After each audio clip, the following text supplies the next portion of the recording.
Hi, I'm Grant from Harkin, here to explain my A-Class Cat and the systems that I've got on it and why I've done it and what I've used.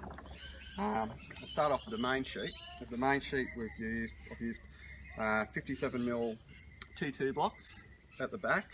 They take the bigger sheave diameter, allows the rope to move a lot easier around the sheaves, a lot nicer to pull with the arm.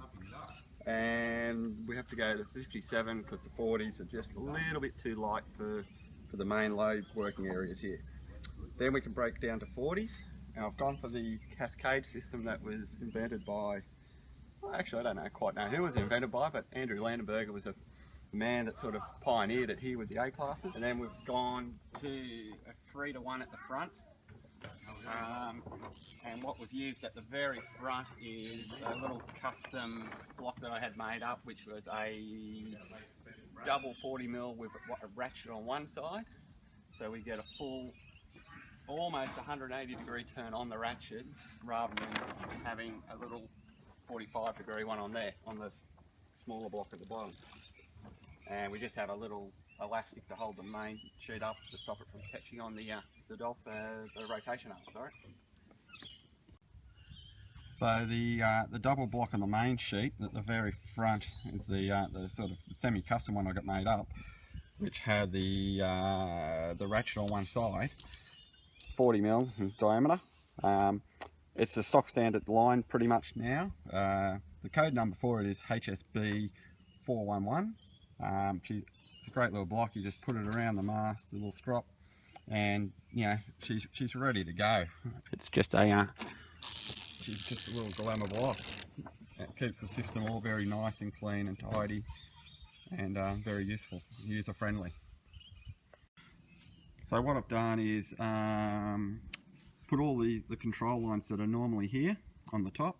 Basically I flipped them over, put them underneath, and they all come out through the little pipe that's glassed on the side of the boat here, underneath as per standard, and out to the side to the Spinlock PXR cleat. I've used the PXR mainly because I was having trouble getting a stock standard cleat to lock off, and it meant I had to put them on very big risers, and that just wasn't nice, and I just didn't like it. So now I've converted to the PXR, put it on the very lightest setting for the spring, and she's a beautiful glamour thing to work now. So when she's up, we can just grab the line from here whilst we're out on the wire, pull it, she locks down, the full control goes back. We get to the bottom mark, down, slider forward, perfect. So what I'll also do is just show you what's underneath, so you can know what's happening on the insides here. Let's just get her open.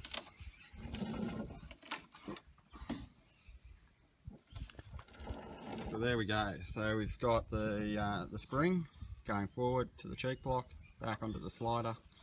We've got a 4-to-1, or 3-to-1, sorry, system on the inside here. Just using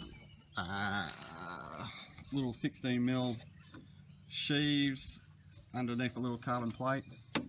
Another 432 cheek block there. I've just used 432s because they just have the single mounting hole. Takes up less space, allows me all the full travel at the back, and then we just go through the tube on the inside and out. Unfortunately the springs that are in there are only gal at the moment. I'm trying to track down some nice stainless ones, which will make the system a lot more nicer and robust and not so maintenance heavy. So with the Traveller, what I've done is I've put a PXR cleat on there, also from Spinlock. What I found was the stock standard cleat again was a little bit hard to let off at the top mark. And I came up with this idea whilst I was over in New Zealand at the New Zealand Worlds, and a couple of the Kiwi guys actually set up a system. Because the Traveller line, we split the tails on it. What they did was they set up a second cleat on the side of the beam, sort of up around here sort of area. And what they used to do was, that was a separate line altogether. They could flick that off quite easily and let the traveller drop down, you know, sort of 6 inches, roughly where you sort of want it, rather than blowing your standard traveller that's on your car. So I thought, well, why have this extra cleat? Why don't we just have the PXR on the actual car? And because they've got the T fitting on them, it goes straight on there, and it would just seem pretty sensible. So with a flick of the wrist, you can actually uncleat the traveller now around the top mark quite easily and drop it down as far as you want, cleat it on again, and keep going up on the foils now straight away. And you're just powering straight off the reach, you know. Rotation control is pretty simple, basic. It's just a mixture of the little T18 blocks, and it's a very simple 2-to-1 system. Runs under the tramp, little take up down underneath to get the slack out of it. Starts with your basic little T18 off the rotation spanner, out underneath the tramp, out to the side here, through a micro cleat to another little T18, and back underneath. Here again, it's all Marlow control line. Makes a fantastic continuous line.